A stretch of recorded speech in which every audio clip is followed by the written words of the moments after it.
चलो class start करते बेटा। तो बेटा देखो, हम लास्ट में पढ़ रहे थे यूनिफॉर्म मोशन। यूनिफॉर्म मोशन,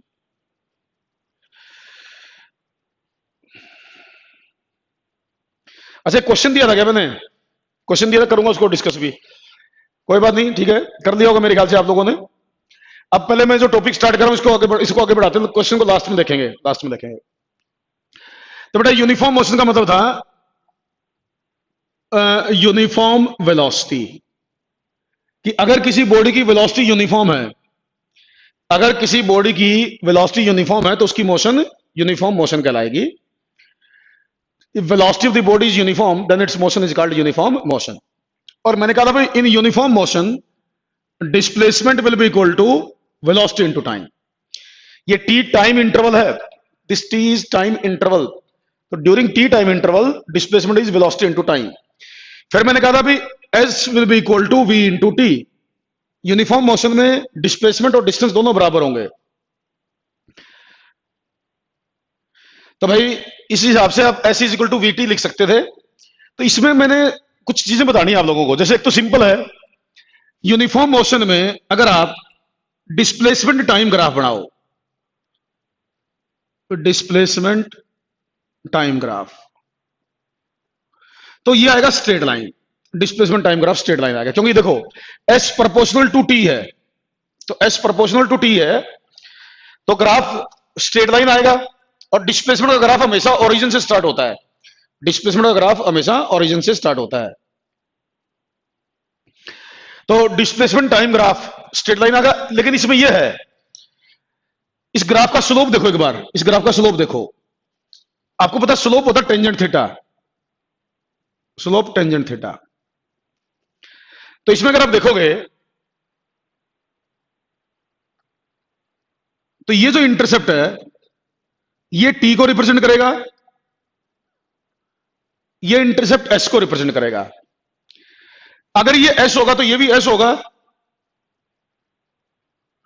तो यहां टेंजेंट थीटा की वैल्यू एस बाई टी होगी, एस बाई टी, और एस बाई टी तो वी होगा, इसका मतलब ये वी के बराबर होगा। तो इसका स्लोप वेलोसिटी को रिप्रेजेंट करेगा, इसका स्लोप वेलोसिटी को रिप्रेजेंट करेगा। तो डिस्प्लेसमेंट टाइम ग्राफ जो है इसका स्लोप वेलोसिटी को रिप्रेजेंट करेगा, और ये ग्राफ मैंने ये माना हुआ है कि पॉजिटिव वेलोसिटी के लिए है, this is for positive velocity. तो पॉजिटिव वेलोसिटी क्योंकि स्लोप पॉजिटिव है तो स्लोप वेलोसिटी भी पॉजिटिव है। तो ये डिस्प्लेसमेंट टाइम ग्राफ और यूनिफॉर्म मोशन, लेकिन इसमें वेलोसिटी पॉजिटिव। अगर वेलोसिटी नेगेटिव हो, अगर वेलोसिटी नेगेटिव हो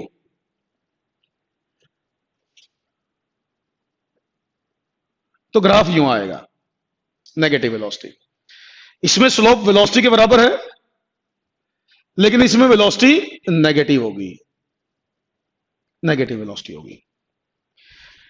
तो एक तो ये ध्यान रखना कि भाई ये पॉइंट आगे काम आता कई जगह, डिस्प्लेसमेंट टाइम ग्राफ का स्लोप हमेशा वेलोसिटी को रिप्रेजेंट करता है, ये पॉइंट लिख लो।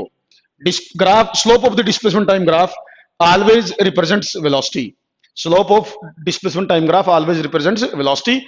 ये पॉजिटिव वेलोसिटी का केस है, ये नेगेटिव वेलोसिटी का केस है। तो ये तो है। अच्छा इसमें डिस्टेंस टाइम, अगर मैं डिस्टेंस टाइम बनाऊंगा, डिस्टेंस टाइम, तो डिस्टेंस टाइम ये रहेगा आपका ग्राफ, डिस्टेंस टाइम। अगर मैं इसका स्लोप लूंगा, इसका स्लोप लूंगा, ये एंगल थीटा है, ये एस को रिप्रेजेंट करेगा, ये टी को रिप्रेजेंट करेगा, तो इसका slope tan theta s by t वो स्पीड के बराबर होगा, that will be equal to speed.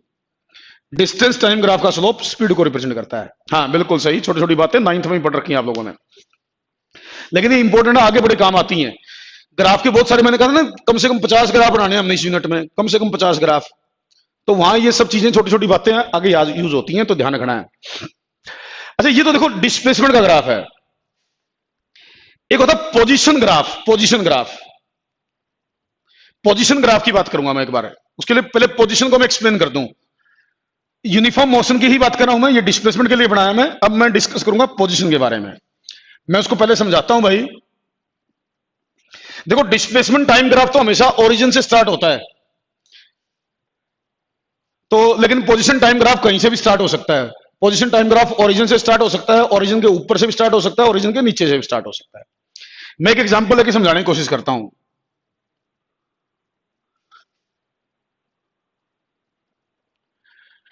मैं बेटा ये मान लो कि let body is moving along x axis. मान लो बॉडी एक्स एक्सिस के अलोंग मूव करेगी, अलोंग एक्स एक्सिस चलेगी बॉडी।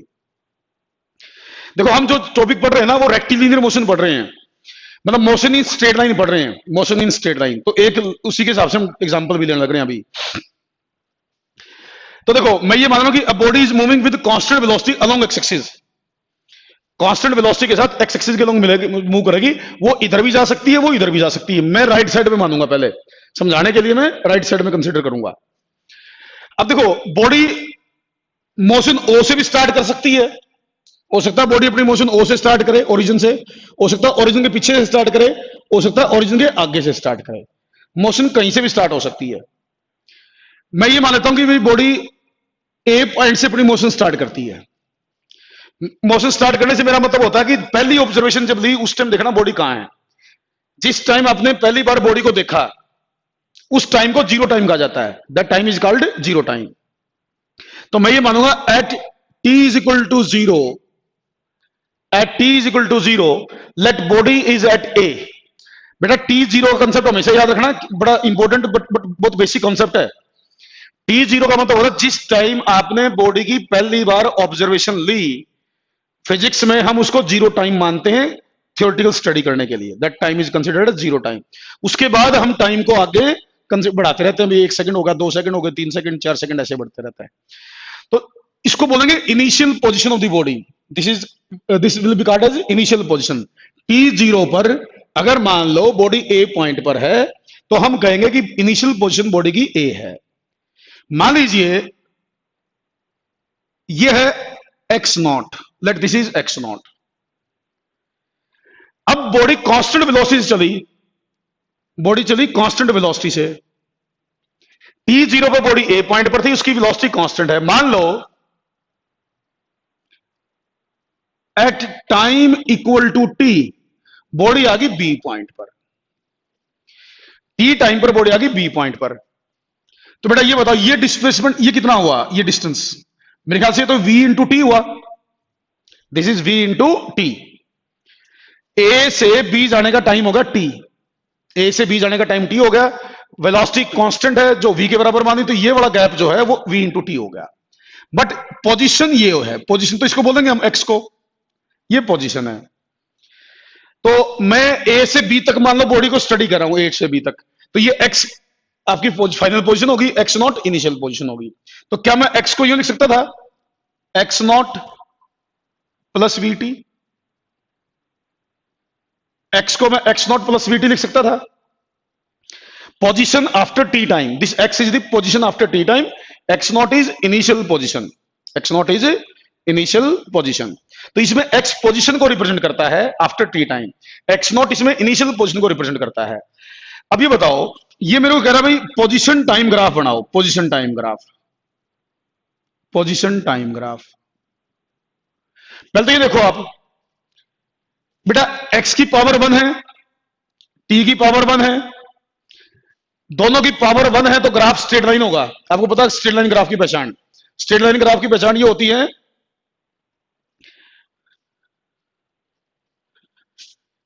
Uniform motion. भाई यूनिफॉर्म मोशन टॉपिक का नाम है, यूनिफॉर्म मोशन। लेट आया क्या, लेट आओगे तो यूं ही होगा, टाइम से आया करो। तो x और t दोनों की पावर 1 है तो ग्राफ आएगा स्ट्रेट लाइन, ग्राफ आएगा स्ट्रेट लाइन। ये स्ट्रेट लाइन की इक्वेशन होती है, ये पहचान है इसकी। जब t जीरो है, t जीरो है, at t is equal to zero, x की वैल्यू होगी x नॉट, तो ग्राफ स्टार्ट होगा x नॉट से, यहां से ग्राफ स्टार्ट होगा। ये ग्राफ आपका स्ट्रेट लाइन आएगा और टाइम के साथ पोजीशन बढ़ेगी, टाइम के साथ पोजीशन बढ़ रही है तो ग्राफ ऊपर की तरफ यूं आएगा, ये ग्राफ आएगा पोजीशन टाइम ग्राफ। क्योंकि पोजीशन इंक्रीज करिए विद टाइम, तो स्ट्रेट लाइन ग्राफ ऊपर की तरफ बना दो। इसका स्लोप निकालना हो तो इसका स्लोप टेन थीटा वो भी v को रिप्रेजेंट करेगा, that will also represent v। v के बराबर होगा। आपको पता ना स्ट्रेट लाइन की क्वेश्चन में ये जो t का मल्टीपल स्लोप होता है, ये v स्लोप होगा, v इज स्लोप। तो इसका भी स्लोप वेलोसिटी को रिप्रेजेंट करता है, डिस्प्लेसमेंट वाले का स्लोप भी वेलोसिटी को रिप्रेजेंट करता है। अब इसमें ये जो ग्राफ है, ये यूनिफॉर्म मोशन में पोजीशन टाइम ग्राफ है। यूनिफॉर्म मोशन में पोजीशन टाइम ग्राफ है ये, यूनिफॉर्म मोशन में पोजीशन टाइम ग्राफ। अब ये पोजीशन टाइम ग्राफ देखो यहां से स्टार्ट हुआ, क्योंकि मैंने इनिशियल पोजीशन x नॉट मानी, मैंने इनिशियल पोजीशन x नॉट मानी, लेकिन ये ग्राफ हमेशा यहां से स्टार्ट हो कोई जरूरी नहीं है। ये अगर इनिशियल पोजीशन आप ओरिजिन पर मान लो, इनिशियल पोजीशन ओरिजिन पर मान लो तो यहां हो जाएगा। अगर इनिशियल पोजीशन नेगेटिव मान लो तो नीचे से स्टार्ट हो जाएगा। मतलब पोजीशन टाइम ग्राफ, जैसे मैं ये मानू कि at t is equal to 0 body यहीं से अपनी मोशन स्टार्ट करती है, तो ये position time graph xt graph बोल रहा हूं मैं इसको, तो ओरिजिन से स्टार्ट हो जाएगा, ओरिजिन से। अगर मैं ये मान लूं at t is equal to 0, at t is equal to 0 body A point पर है, उसके बाद इधर चली, फिर राइट साइड में गई, तो फिर ये xt ग्राफ ये हो जाएगा, ये माइनस एक्स नोट हो जाएगा, ये माइनस एक्स नोट को रिप्रेजेंट करेगा। तो पोजीशन टाइम ग्राफ कहीं से भी स्टार्ट हो सकता है, बट इसका स्लोप भी वेलोसिटी के बराबर ही होता है। ये मैंने पॉजिटिव वेलोसिटी केस लिए, these are the cases of positive velocity. मैंने एक्स डायरेक्शन वाली पॉजिटिव वेलोसिटी पॉजिटिव मान ली है, इधर वाली जो वेलोसिटी उसको पॉजिटिव मान के ये ग्राफ बना दिए मैंने। अब मैं इसका एग्जांपल एक और ले लेता हूं, क्लियर हो गया? एक उल्टा ग्राफ, एक एग्जांपल और दूंगा मैं। देखो देखो, जरूरी नहीं पोजीशन हमेशा इंक्रीज करे, जरूरी नहीं पोजीशन हमेशा इंक्रीज करे, पोजीशन डिक्रीज भी कर सकती है, पोजीशन डिक्रीज भी कर सकती है। जैसे मान लो ये एक एक्सिस है, ये ओरिजिन है, बॉडी यहां है at t is equal to 0 पर, ये एक्स नॉट है, ये एक्स नॉट है। अब बॉडी शुरू में यहां थी, मान लो वो कांस्टेंट वेलोसिटी इधर चल पड़े, कांस्टेंट वेलोसिटी इधर चल पड़े, तो position is decreasing, position is decreasing. तो इसमें ग्राफ कैसा बनना चाहिए? टाइम ले लिया, इधर इधर पोजीशन ली, तो t0 पर पोजीशन थी ये, t0 पर पोजीशन ये थी।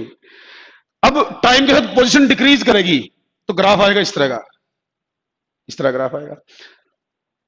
जैसे मान लो एट सम टाइम ये बी पॉइंट है, यहां टाइम होगा t, तो ये डिस्टेंस कितना होगा?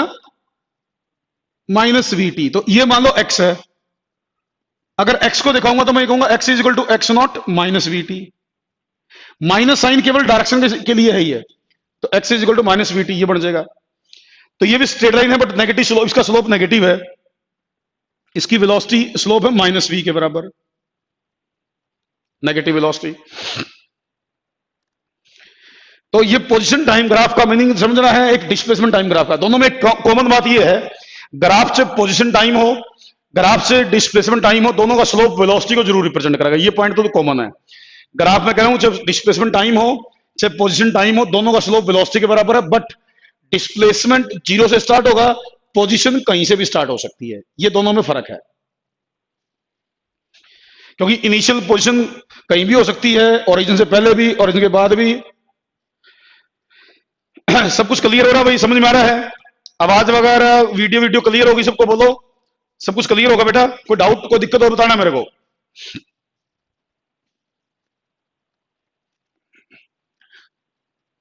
अब एक चीज देखो बेटा, ये तो मैंने बताया भी डिस्प्लेसमेंट टाइम, डिस्टेंस टाइम का स्लोप किसके बराबर होगा यूनिफॉर्म मोशन में। क्लियर है? ओके, सब कुछ क्लियर है। साउंड वाउंड क्लियर है बेटा? जिसकी भी एक बच्चे ने लिखा था आवाज नहीं आ रही, खुद देख ले, अपना नेट कनेक्शन देख ले बेटा। तुषार मैंने ये बताया रखे आप लोगों को ना, जो ग्राफ ऊपर से नीचे होगा ना, ऊपर से नीचे होगा तो उसका स्लोप नेगेटिव होता है। याद करो मैंने जब ग्राफ करवाए थे तो तुषार, तो मैंने कहा था बेटा जो ऊपर से नीचे ग्राफ होता है उसका स्लोप नेगेटिव होता है। तो इसका स्लोप नेगेटिव है, ये हमने पहले पढ़ा रखा है आप लोगों को। तो स्लोप नेगेटिव है तो इसका स्लोप v के बराबर तो है ही, तो माइनस वी बोलूंगा ना फिर इसको मैं। स्लोप v को रिप्रेजेंट करेगा, बट नेगेटिव स्लोप है तो माइनस वी बोलूंगा कि इसका स्लोप नेगेटिव है। ओके, ठीक है, ठीक है, कोई बात नहीं। कई बार ना बच्चों को खुद के नेट में दिक्कत होती है तो वो लिख देते हैं वो, इसलिए कंफर्म करना मेरा काम है बेटे, क्या पता मेरी तरफ से कोई दिक्कत ना हो। चलो, अब एक चीज देखो, वेलोसिटी कांस्टेंट है, तो आपसे पूछेगा भाई यूनिफॉर्म मोशन में, for uniform motion velocity time graph बनाओ।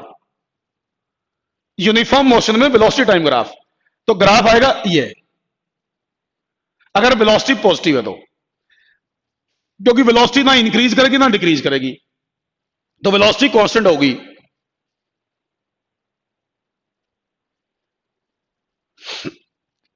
अच्छा, वाईफाई लगवा लिया? हाँ, फिर तो स्पीड पूरी सही होगी। तो ये है वेलोसिटी टाइम ग्राफ पॉजिटिव के लिए, ये है वेलोसिटी टाइम ग्राफ अगर वेलोसिटी नेगेटिव हो तो, नेगेटिव एंड कांस्टेंट के लिए, अगर वेलोसिटी नेगेटिव एंड कांस्टेंट हो तो यह है वेलोसिटी पॉजिटिव एंड कांस्टेंट के लिए, यह है वेलोसिटी नेगेटिव एंड कांस्टेंट के लिए। अच्छा, यूनिफॉर्म मोशन में speed time graph, speed time graph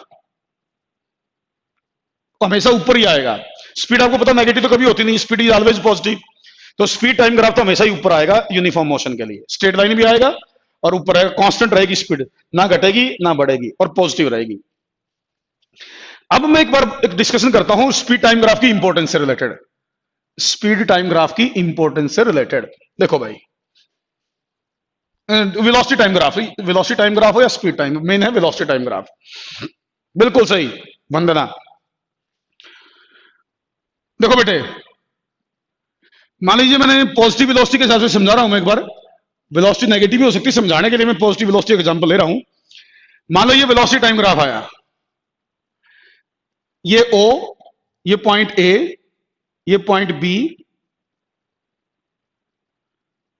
ये पॉइंट सी, ये है वी, ये मान लो वी को रिप्रेजेंट कर रहा है, ये मान लो टी है। तो बेटा आप खुद ही बता दो मुझे, आपने 9th में पढ़ रखी है चीजें वैसे तो, ये छोटी छोटी बातें अभी तो। Area of O A B C ये क्या रिप्रेजेंट करता है? Area of O A B C, ये किसको, इसके एरिया बता दो मेरे को, area of O A B C. मेरे ख्याल से तो ये एरिया ओ ए इंटू ओ सी के बराबर होगा। ये एरिया, कौन सा एरिया की बात हो रही है? देखो, जो एरिया डायग्राम में मैं बना रहा हूं वो ये है, इस एरिया की बात कर रहा हूं मैं, इस एरिया की बात,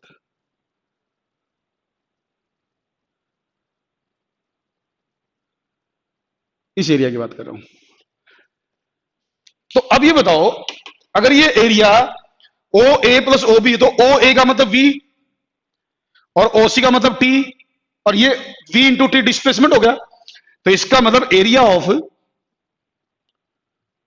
ओ A B C is equal to displacement, is equal to displacement. ये हमें याद रखना पड़ता है भाई, आगे भी काम आता है और कुछ छोटे छोटे क्वेश्चन मिलेंगे आपको। हाँ बिल्कुल सही, हाँ हाँ बिल्कुल सही, सब बच्चों ने लिख रखा है सर डिस्प्लेसमेंट को रिप्रेजेंट करेगा, बिल्कुल ये भाई यही बात है इसमें, कि ये एरिया डिस्प्लेसमेंट के बराबर होगा, this area will represent displacement. तो कुछ क्वेश्चन मिलेंगे आपको, ग्राफ दिया होगा, एरिया पूछेगा, मतलब सॉरी डिस्प्लेसमेंट पूछेगा, तो आपने करना क्या, देखो ये ग्राफ है, ग्राफ और टाइम एक्सिस के बीच में जो एरिया हो, दोनों पॉइंट याद रखना, ग्राफ और टाइम एक्सिस के बीच में जो एरिया हो ना, ग्राफ और टाइम एक्सिस के बीच में जो एरिया हो, अगर ये ग्राफ वेलोसिटी और टाइम का है, अगर ये ग्राफ वेलोसिटी और टाइम का है, तो इस ग्राफ और टाइम एक्सिस के बीच में जो एरिया होगा, that area is numerically equal to displacement, ये डिस्प्लेसमेंट के बराबर है। और इसमें भी एक बात ध्यान देनी है, अगर ये एरिया ऊपर है, अगर एरिया जैसे ऊपर है, तो ये तो है डिस्प्लेसमेंट पॉजिटिव, ये पॉजिटिव डिस्प्लेसमेंट है, लेकिन अगर ग्राफ ये भी तो हो सकता है ना नीचे आ जाए, ऊपर ही आए कोई जरूरी नहीं है ना। अगर ये ग्राफ यूं होता, यूं होता, तो फिर ये जो एरिया है डिस्प्लेसमेंट के बराबर होता, बट वो नेगेटिव होता, वो नेगेटिव होता। ग्राफ ऊपर है तो पॉजिटिव एरिया है, नीचे तो नेगेटिव, ये तो पॉजिटिव डिस्प्लेसमेंट माना जाएगा और ये नेगेटिव डिस्प्लेसमेंट माना जाएगा। हाँ, डिस्प्लेसमेंट में तो ऊपर या नीचे देखना है पॉजिटिव नेगेटिव बोलने के लिए। अगर डिस्टेंस निकालना हो ना, डिस्टेंस, इससे आप डिस्टेंस भी निकाल सकते हो, इसी ग्राफ से डिस्टेंस भी निकाल सकते हो। उस डिस्टेंस में चाहे ग्राफ ऊपर हो चाहे नीचे हो, आपने मैग्नीट्यूड लेना है एरिया का, उसमें नेगेटिव का कोई चक्कर नहीं है। चाहे ग्राफ ये ऊपर हो चाहे नीचे हो, डिस्टेंस निकालना हो तो एरिया का केवल नेगेटिव मतलब मैग्नीट्यूड ले लो, साइन का कोई चक्कर नहीं। इसमें भी डिस्टेंस तो पॉजिटिव होगा, इसमें भी डिस्टेंस तो पॉजिटिव होगा। तो डिस्टेंस निकालते हो तो सीधा एरिया की वैल्यू देखनी है, चाहे ग्राफ ऊपर हो चाहे नीचे हो। और एक बात, ग्राफ हमें कैसा भी हो, वेलोसिटी टाइम ग्राफ हो, केवल यूनिफॉर्म मोशन की नहीं, ये तो शुरू में यूनिफॉर्म मोशन पढ़ रहे हैं उसके हिसाब से बता रहा हूं। वेलोसिटी टाइम ग्राफ कैसी भी शेप का हो, चाहे वेलोसिटी टाइम ग्राफ कैसे भी शेप का हो, ग्राफ के अंडर और टाइम एक्सिस के बीच में जो भी एरिया आता है, उस एरिया से डिस्प्लेसमेंट बताया जा सकता है, चाहे ग्राफ कांस्टेंट वेलोसिटी के लिए हो चाहे ग्राफ वेरिएबल वेलोसिटी के लिए हो। तो ग्राफ वेलोसिटी टाइम का होना चाहिए, उससे डिस्प्लेसमेंट निकल जाएगा। हमेशा ऐसा ग्राफ कोई जरूरी नहीं है, मतलब मेरा कहने का यो है। देखो जैसे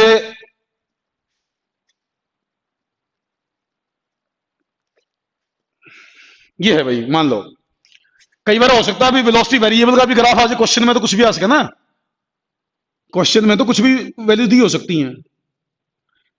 जैसे मान लो यूं दे दे, यूं दे दे, अब आपसे पूछे कि भाई डिस्प्लेसमेंट निकालो, डिस्प्लेसमेंट निकालो। मैं एग्जांपल देता हूं, जैसे मान लो ये वैल्यू दे रखी है, लेट ये वैल्यू 10, ये मीटर सॉरी एसआई यूनिट में माननी है आपने, सब चीजें एसआई यूनिट में माननी है। ये 10 दे रखी है, मान लीजिए वैल्यू, ये मान लो वैल्यू दे रखी 3, ये दे रखी 6, ये दे रखी 8। अब ये कहता है कि भाई इस ग्राफ से डिस्प्लेसमेंट निकालो, फाइंड द डिस्प्लेसमेंट। तो भाई डिस्प्लेसमेंट निकालना है ना, तो मुझे पूरा एरिया लेना ही हो, सारा एरिया लेना ही हो, ये एरिया निकालना है, पूरा एरिया निकालना है। हाँ समझ में आ गया? ओके। अब ये एरिया टोटल निकालने के लिए या तो आप देखो तीन ऐसा कर लो कि ट्रायंगल का अलग निकाल लो और रेक्टेंगल का अलग निकाल लो, या फिर आप सीधा ट्रेपीजियम का एरिया निकाल दो, ट्रेपीजियम के एरिया से आपका आंसर आ जाएगा। तो ट्रेपीजियम का एरिया क्या बना इसमें, तो इसमें डिस्प्लेसमेंट मुझे निकालना था, तो डिस्प्लेसमेंट होगा एरिया के बराबर। तो एरिया एरिया ऑफ ट्रेपीजियम ले लूंगा, तो एरिया ऑफ ट्रेपीजियम क्या होगा मेरा 1/2। एरिया ऑफ ट्रेपीजियम क्या होता भाई, हाँ जी 1/2 into sum of two parallel sides, या ट्रायंगल के हिसाब से निकालो। देखो आपको जो आसान लगे वो देखो, आप मुझे निकाल के बताओ, आप मुझे निकाल के बताओ। बच्चों ने आंसर दे दिया, एरिया ऑफ ट्रेपीजियम देखते हैं किसी को पता भाई। निहाल ने निकाल दिया, सौम्या ने, लतिका ने, तीनों ने निकाल दिया, श्रुति ने भी निकाल दिया। हाँ बिल्कुल सही है।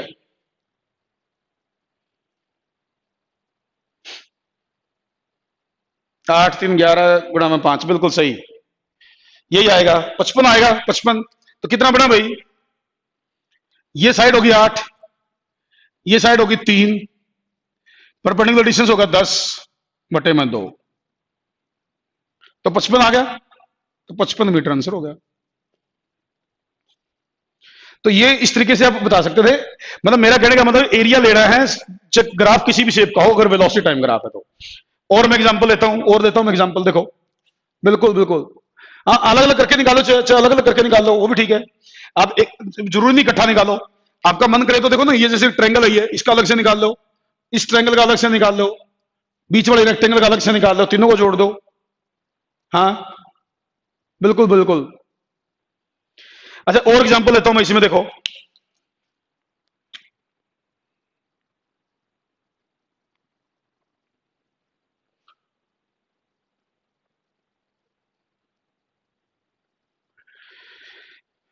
मान लीजिए आपको ये ग्राफ दे दिया, ये ग्राफ दे दिया, ये वैल्यू है 20, ये वैल्यू है 10, सब कुछ एसआई यूनिट में मानना है। ये कह रहा है by using this graph, by using this graph find the displacement and the distance travelled by the body. ये कह रहा है find the displacement and distance, find displacement and distance, दोनों चीज बतानी है, फाइंड डिस्प्लेसमेंट एंड डिस्टेंस। तो मैं क्या करूंगा, ग्राफ और टाइम एक्सिस के बीच का एरिया, ये वाला एरिया, ये वाला एरिया और ये वाला एरिया लिखो, निकालूंगा मैं, ये एरियाज निकालूंगा। लेकिन डिस्प्लेसमेंट निकालते हो तो ये एरिया पॉजिटिव, ये एरिया नेगेटिव, ये एरिया पॉजिटिव, ये एरिया नेगेटिव। डिस्प्लेसमेंट निकालते वक्त डिस्टेंस में दोनों एरिया पॉजिटिव, डिस्टेंस में दोनों पॉजिटिव। तो मैं पहले बात करता हूं डिस्प्लेसमेंट की। तो इसका एरिया कितना होगा भाई? 1/2 20 × 10, इसका नेगेटिव लेना मुझे, -1/2 5 × 10। तो भाई डिस्प्लेसमेंट कितना आ गया?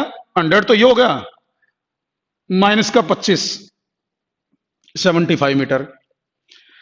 और डिस्प्लेसमेंट तो ये होगा, डिस्टेंस पूछा अगर इसने, साथ में डिस्टेंस भी पूछा है, तो डिस्टेंस में दोनों पॉजिटिव लेने हैं। तो ये होगा 100 पहले वाला पार्ट, दूसरे वाला 25, तो 125 ये आ गया। हाँ हाँ, देखो डिस्प्लेसमेंट और डिस्टेंस क्या हुए, क्या ये दोनों ठीक है? मैंने लिखे जो, हाँ डिस्प्लेसमेंट 75 आएगा, डिस्टेंस 125 आएगा। बिल्कुल सही है, बच्चे पकड़ रहे हैं बात को। लेकिन ये बहुत इंपॉर्टेंट चीजें हैं, आगे बहुत सारे क्वेश्चन मिलेंगे ग्राफ के बहुत सारे क्वेश्चन आपको मिलेंगे।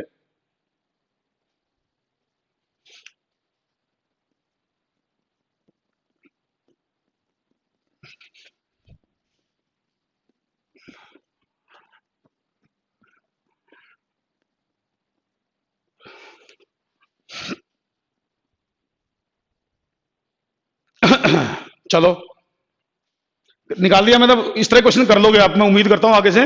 Velocity time, speed time, distance time, displacement time अगर यूनिफॉर्म मोशन के लिए दे रखे हैं तो आप ये सब चीजें बता देंगे। अब हम टॉपिक स्टार्ट करते हैं, एक्सलरेशन। एक्सलरेशन एक्सलरेशन क्या है भाई? What is the meaning of acceleration?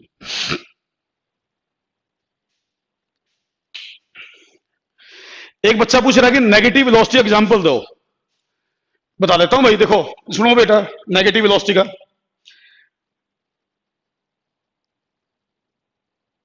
एक सुनना, मैं नेगेटिव पॉजिटिव के बारे में बता दूं, कई जगह जरूरत पड़ेगी नेगेटिव पॉजिटिव के बारे में। बेटा ये मान लो एक्स एक्सिस है, एक्सलरेशन से पहले मैं नेगेटिव पॉजिटिव वेलोसिटी के बारे में बता देता हूं।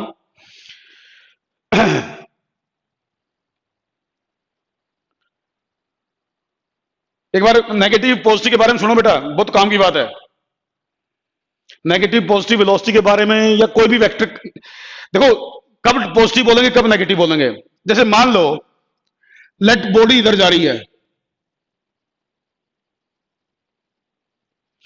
तो ये बताओ अगर बॉडी इधर जा रही है तो इसकी वेलोसिटी पॉजिटिव है या नेगेटिव है? बताओ।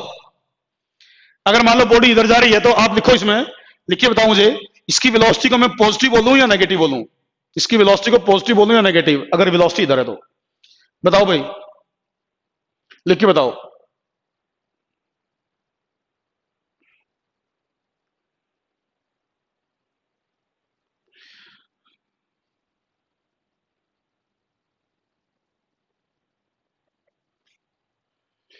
बच्चे कह रहे हैं पॉजिटिव।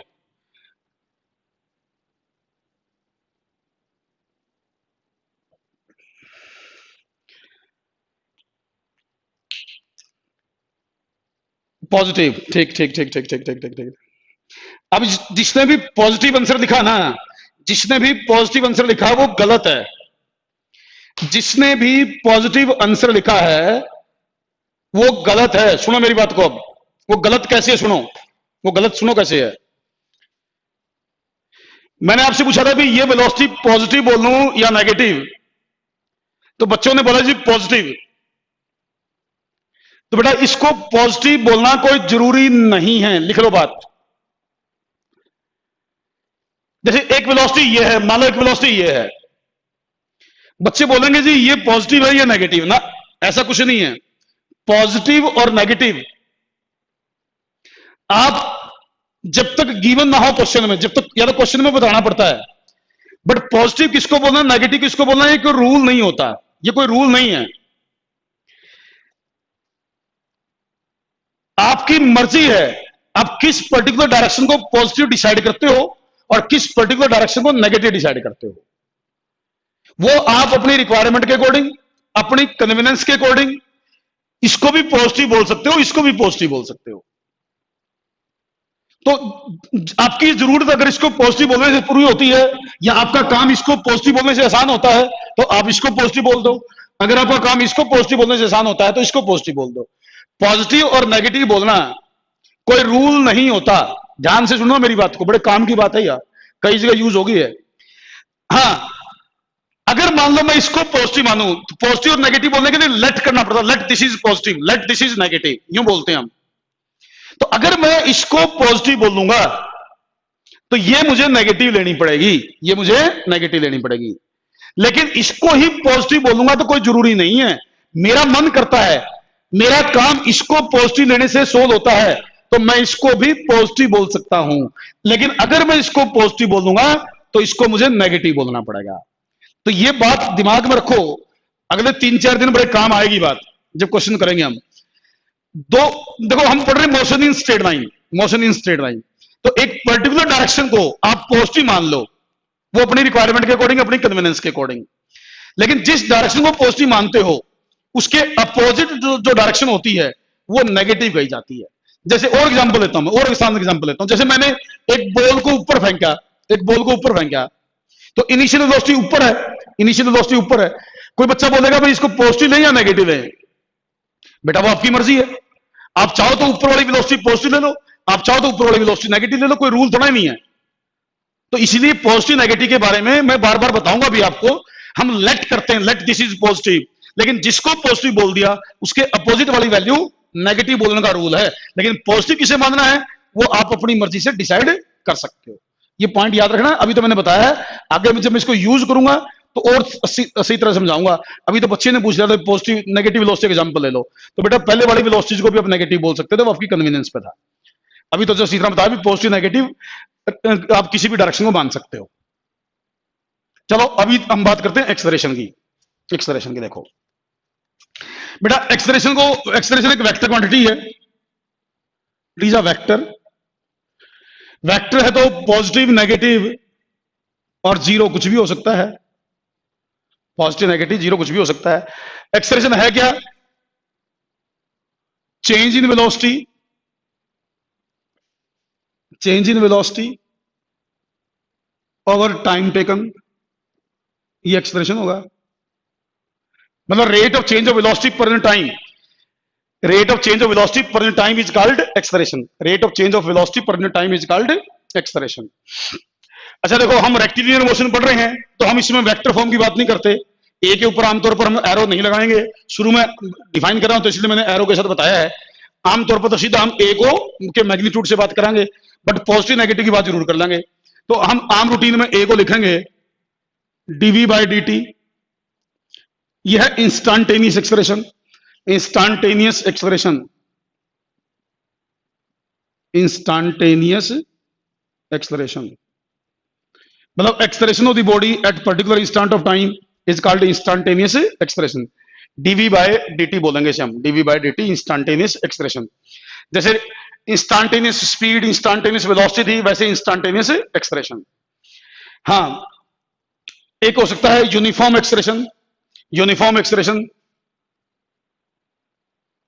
यूनिफॉर्म एक्सप्रेशन, जो एक्सप्रेशन कांस्टेंट हो, जो एक्सप्रेशन कांस्टेंट हो दैट इज यूनिफॉर्म एक्सप्रेशन। ना तो एक्सप्रेशन का मैग्नीट्यूड चेंज हो, ना एक्सप्रेशन की डायरेक्शन चेंज हो, तो उसको बोलते हैं यूनिफॉर्म एक्सप्रेशन। जो एक्सप्रेशन कांस्टेंट रहता है टाइम के साथ उसको यूनिफॉर्म एक्सप्रेशन बोला जाता है। अगर किसी बॉडी का एक्सप्रेशन यूनिफॉर्म होता है तो उसकी मोशन को यूनिफॉर्मली एक्सलरेटेड मोशन बोला जाता है, uniformly accelerated motion. Uniformly accelerated motion का मतलब यूनिफॉर्म एक्सलेरेशन।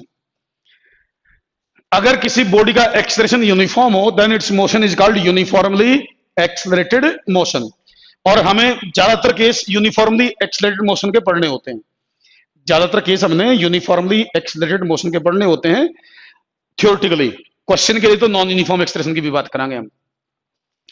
तो यूनिफॉर्म एक्सप्रेशन एक, अगर नॉन यूनिफॉर्म एक्सप्रेशन हो तो non uniform expression, non uniform, non uniform expression. नाम से ही आंसर है, जो एक्सप्रेशन वेरिएबल हो, जिस एक्सप्रेशन का या तो मैग्नीट्यूड चेंज हो या डायरेक्शन चेंज हो या दोनों चेंज हो रहे हो, तो उसको कहते हैं नॉन यूनिफॉर्म एक्सप्रेशन। उसको नॉन यूनिफॉर्म एक्सप्रेशन बोलेंगे जिसकी वैल्यूज या तो डायरेक्शन चेंज हो या वैल्यू चेंज हो या दोनों चीजें चेंज हो। ठीक। तो यूनिफॉर्म, नॉन यूनिफॉर्म, इंस्टांटेनियस। अच्छा, एक होता है एवरेज एक्सप्रेशन। एवरेज एक्सप्रेशन, एक एवरेज एक्सप्रेशन कैसे करेंगे? V final minus v initial और t final minus t initial. मतलब total change in velocity by total time taken. Total change in velocity by total time taken, that is called average expression. ये average expression कहलाएगा। ठीक। तो ये अलग अलग type से एक्सप्रेशन को आप डिफाइन कर सकते हो। मेन जो हमने काम करना होता है वो यहां से इंस्टेंटेनियस एक्सप्रेशन की बहुत सारी चीजें हमें पढ़नी है, डीबी बाय डीटी के बराबर होता है। अच्छा, एक चीज और देखो इंस्टेंटेनियस एक्सप्रेशन में ही, जैसे v क्या होता है? v होता है ds by d t, v ds by d t. और a क्या है? dv by d t. तो dv बाई डी टी का मतलब, dv बाई डी टी का मतलब क्या? Double differentiation of s। dv by d t का मतलब डबल डिफरेंशिएशन ऑफ s। तो a यूं लिखा जा सकता है इस तरीके से, या तो वेलोसिटी को डिफरेंशिएट कर दो या डिस्प्लेसमेंट को दो बार कर दो। इसको क्या कहते हैं? Double differentiation of displacement. ये क्या है? Double differentiation of displacement. ये एक बार डिफरेंशिएट करके वेलोसिटी को निकाल दो, डिस्प्लेसमेंट को दो बार कर दो, तो भी एक्सप्रेशन आ जाता है आपका। तो ये बेसिक फार्मूले हैं। अच्छा, मैंने कहा भी एक्सप्रेशन वेक्टर है तो डायरेक्शन भी होगी पॉजिटिव, नेगेटिव और जीरो, कुछ भी हो सकता है। इसकी यूनिट क्या बनेगी एक्सप्रेशन की? SI unit. SI unit metre पर सेकंड स्क्वायर। सीजीएस यूनिट क्या होंगी इसकी? सीजीएस यूनिट,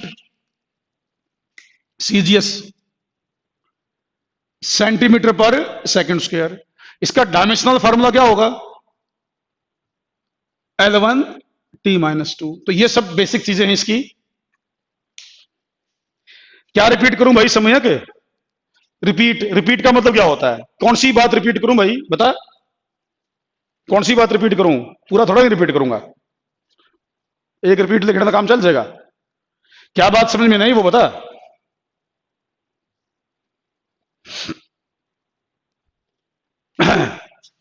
तो ये तो सब चीजें पहले डिस्कस हो रही हैं, जो वेलोसिटी और उसी में वही बता रहा हूं। यूनिफॉर्म, नॉन यूनिफॉर्म, एवरेज, सब कुछ वही बता रहा हूं। ये डबल डिफरेंशिएशन बताया बस मैंने, यहाँ एक नई बात कि वेलोसिटी को डिफरेंशिएट करते हैं तो डबल डिफरेंशिएशन ऑफ एस बोल सकते हैं। इंस्टेंटेनियस एक्सप्रेशन का मतलब है expression eight particular instant of time.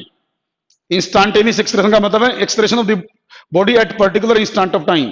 एक पर्टिकुलर मोमेंट पर जो एक्सप्रेशन होता है उसको इंस्टेंटेनियस एक्सप्रेशन कहते हैं।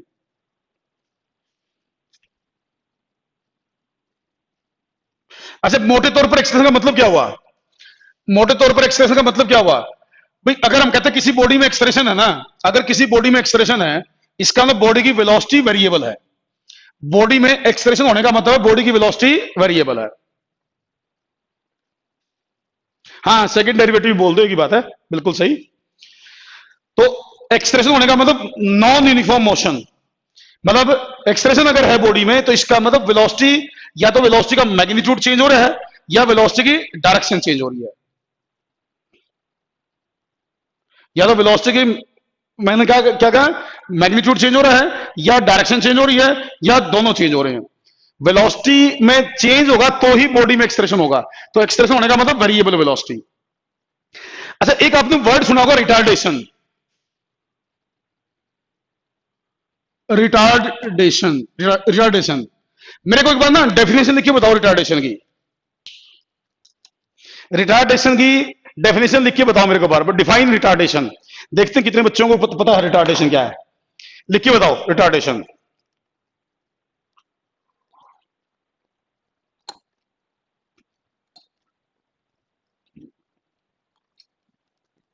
What is retardation? जल्दी बताओ मुझे एक बार, व्हाट इज रिटार्डेशन?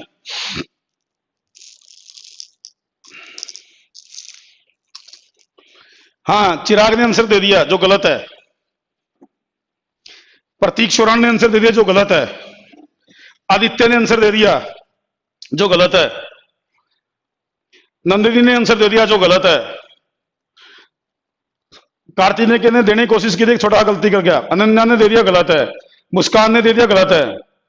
युवराज का आंसर सही है, बस युवराज का आंसर सही है। युवराज का आंसर ठीक है। सृष्टि का गलत है। परनीत का ठीक है। आर्यन का ठीक है।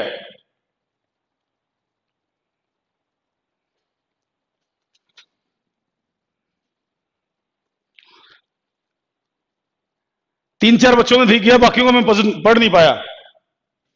श्रुति का ठीक है, श्रुति का भी ठीक है, श्रुति का भी ठीक है। हाँ, एक बच्चे ने और दिया है, मुस्कान का भी ठीक है, मुस्कान का भी ठीक है।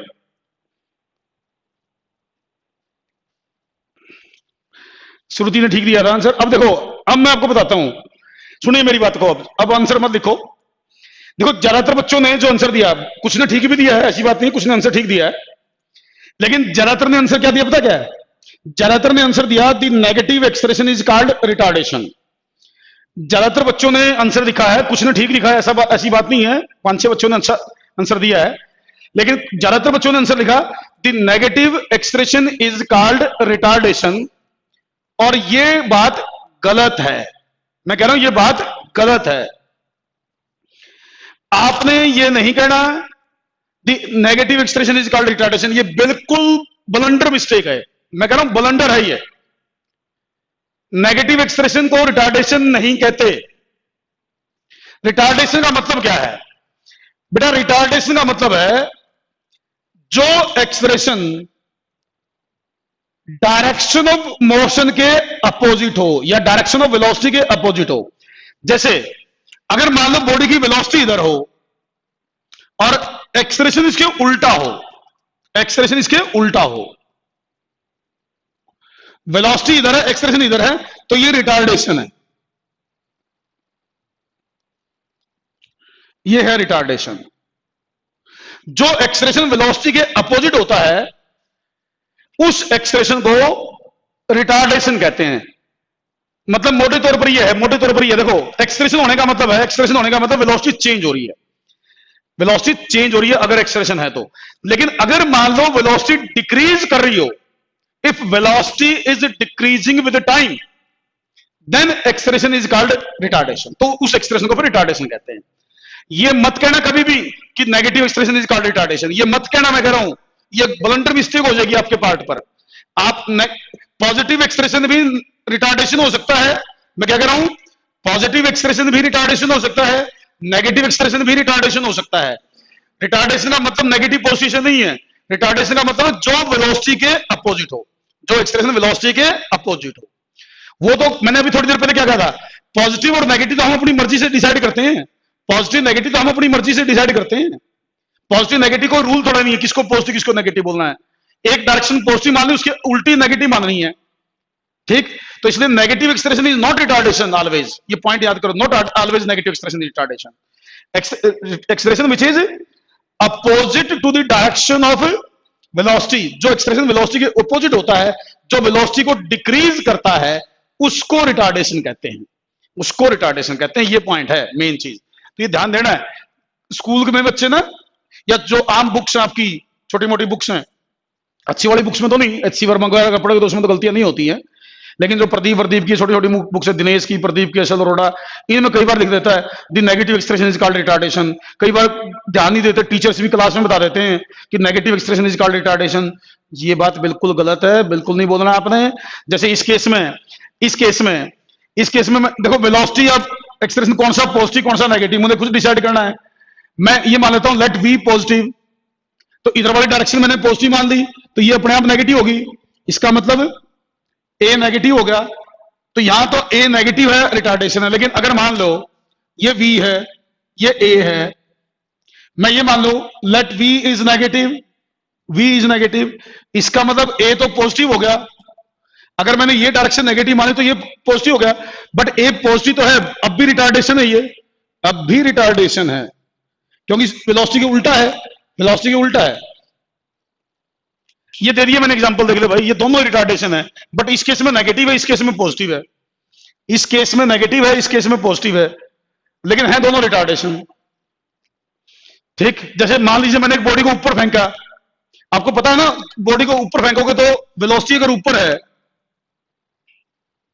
और जी तो नीचे लगता है हमेशा, अब जी नीचे लगता है, तो ये बताओ जी पॉजिटिव बोलोगे नेगेटिव बोलोगे? अब ये जी रिटार्डेशन है, यहां अगर बॉडी ऊपर जाने लग रही है तो जी नीचे लग रहा है, तो जी है रिटार्डेशन। लेकिन बताओ जी को नेगेटिव बोलोगे पॉजिटिव बोलोगे? है तो ये रिटार्डेशन जी, इस एग्जांपल में जी रिटार्डेशन है। लेकिन ये बताओ इसको नेगेटिव बोलो पॉजिटिव बोलो? अब बच्चा बोलेगा जी नेगेटिव, ना जी ना, नेगेटिव बोलना कोई जरूरी नहीं है, आपकी मर्जी आएगी। आप चाहो तो इसको पॉजिटिव बोल दो, चाहो तो नेगेटिव बोल दो, बट ये रिटार्डेशन रहेगा, क्योंकि वेलोसिटी के अपोजिट है, तो रिटार्डेशन तो पक्का है। बट नेगेटिव पॉजिटिव तो आपकी मर्जी पर डिपेंड कर गया। तो इसलिए the acceleration which is directed opposite to the direction of velocity is called retardation. ये पॉइंट है। तो रिटार्डेशन में बहुत गलती करेंगे बच्चे।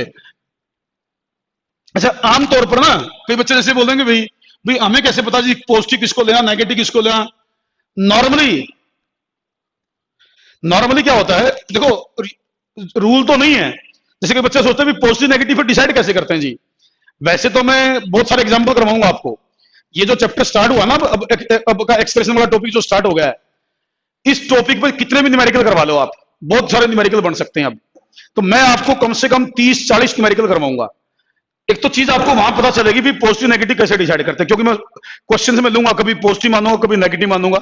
उससे आप सीख जाओगे कि पॉजिटिव नेगेटिव कब मानते हैं, कैसे लेते हैं। अगर नहीं भी तो वैसे जनरलाइज करना हो, जनरल करना हो, तो आमतौर पर जो इनिशियल डायरेक्शन ऑफ मोशन होती है, आमतौर पर जो इनिशियल डायरेक्शन ऑफ मोशन होती है, हम उसको पॉजिटिव मान लेते हैं। बट ये रूल नहीं है। यूजुअली ऐसा होता है कि जिस डायरेक्शन में बॉडी शुरू में चल रही होती है, हम उसको पॉजिटिव मान लेते हैं, बट ये रूल नहीं है। ठीक, ये पॉइंट ध्यान रखना कि आप बच्चों को दिमाग में आएगा नहीं पॉजिटिव नेगेटिव, अभी बच्चे को पढ़ा तो है नहीं, क्वेश्चन तो हुए नहीं अभी तक, तो बच्चों को लग सकता है पॉजिटिव नेगेटिव, हम तो कंफ्यूज हो जाएंगे जी, कब पॉजिटिव लें कब नेगेटिव लें। चिंता मत करो, क्वेश्चन जब सोल्व करवाऊंगा बहुत छोटी छोटी चीजें हैं, ये अपने आप क्लियर हो जाएंगी। ठीक, वरना आप खुद भी जब पढ़ोगे तो अपने आप आइडिया आ जाता है, ये पॉजिटिव लेने से काम चलेगा, इसको नेगेटिव ले लेते हैं। चलो, अब एक तो देखो एक्सप्रेशन मैंने बताया, ए मैंने बताया DV by dt, A DV by dt बताया मैंने। एक फॉर्मूला और सुन लो, क्या मैं इसको यूं लिख दूं भाई, ds by ds into d v by dt। अब इसको मैं ds बाय ds लिख दूं, कोई फर्क नहीं पड़ेगा, ऊपर भी ds से मल्टीप्लाई कर दिया, नीचे भी ds से मल्टीप्लाई कर लिया। ds इसमें स्मॉल डिस्प्लेसमेंट को रिप्रेजेंट करता है, तो इसको मैं लिख लूं ds by dt into d v by ds, into d v by ds। अब ये बताओ, मैंने इसको आगे पीछे कर दिया बस, ये क्या है, ये वेलोसिटी है, ds बाय dt वेलोसिटी को रिप्रेजेंट करेगा, तो a is equal to v dv by ds के बराबर हो गया। तो एक्सप्रेशन का ये फार्मूला भी बन गया। परनीत नहीं भाई, परनीत गलत बोल रहा तू। रिटार्डेशन में वेलोसिटी घटती है, रिटार्डेशन में एक्सप्रेशन नहीं, रिटार्डेशन में वेलोसिटी घटती है, वेलोसिटी प्रतीक। a is equal to v d v by d s. अब ये भी बहुत इंपॉर्टेंट फार्मूला है। ये अच्छे जो क्वेश्चन ना कंपटीशन लेवल के, खासकर कंपटीशन लेवल के जो क्वेश्चन हैं, उसमें ये फार्मूला काफी यूज होता है, तो आपको इस फार्मूले का ध्यान रखना है। अब देखो एक्सप्रेशन के 3 फार्मूले हो गए, एक तो ये हो गया, एक ये हो गया, और एक ये हो गया। ये 3 फार्मूले हो गए बेटा। ये दोनों तब यूज होंगे जब आपकी इक्वेशन में टाइम दे रखा हो या टाइम से रिलेटेड कोई चीज पूछी हो। ठीक, और ये फार्मूला तब यूज होगा जब इक्वेशन में डिस्प्लेसमेंट दे रखा हो, टाइम ना दे रखा हो, या तो टाइम इक्वेशन में गिवन ना हो, या टाइम के बारे में ना पूछ के वेलोसिटी डिस्प्लेसमेंट का कोई रिलेशन पूछा गया हो, इक्वेशन में टाइम ना हो, तो ये फार्मूला आपका यूज होता है। डिस्प्लेसमेंट वगैरह के बारे में दिया हो या डिस्प्लेसमेंट वगैरह के बारे में पूछा हो, तो तब ये फार्मूला यूज होगा। टाइम की टर्म्स में कोई फंक्शन हो तो ये फार्मूला यूज होंगे, डिस्प्लेसमेंट की टर्म में हो तो ये फार्मूला यूज होगा। सर वो डी क्यू है क्या या डीबी है? अरे डीएस है भाई, d s by d s, d s by d s, ये डीवी बाय डीटी है। मेरे ख्याल से इतना इससे साफ के दिखेगा, और चश्मे चश्मे की दिक्कत है क्या? ये डीवी है, डीवी है।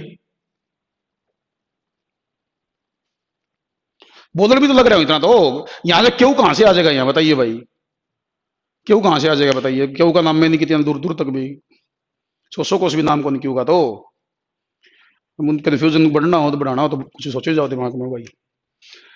अब देखो, मान लो आपको वेलोसिटी दे रखी हो, वेलोसिटी दे रखी हो, जैसे आपको वेलोसिटी दे दी भाई 10t, वेलोसिटी दे दी 10t। इसने पूछा फाइंड एक्सेलरेशन, ए निकालो, तो ए डीवी बाय डी टी करके निकाल दो। इसका डिफरेंशिएशन सबको आता है, तो इसका डिफरेंशिएशन 10 हो गया। मैं सब चीजें एसआई यूनिट में लेता हूं, तो 10 मीटर पर सेकंड स्क्वायर, 10 मीटर पर सेकंड स्क्वायर एक्सप्रेशन आ गया। तो जैसे आपको दे रखा था v, तो डिफरेंशिएट कर दिया। अगर आपको डिस्प्लेसमेंट दे रखा हो, डिस्प्लेसमेंट मान लो आपको डिस्प्लेसमेंट दे दिया 3t स्क्वायर, 3t स्क्वायर। इसने पूछा फाइंड एक्सप्रेशन, तो पहले v निकालो ds by d T, v निकालो ds बाई डी टी। इसका डिफरेंशिएशन होगा 6t।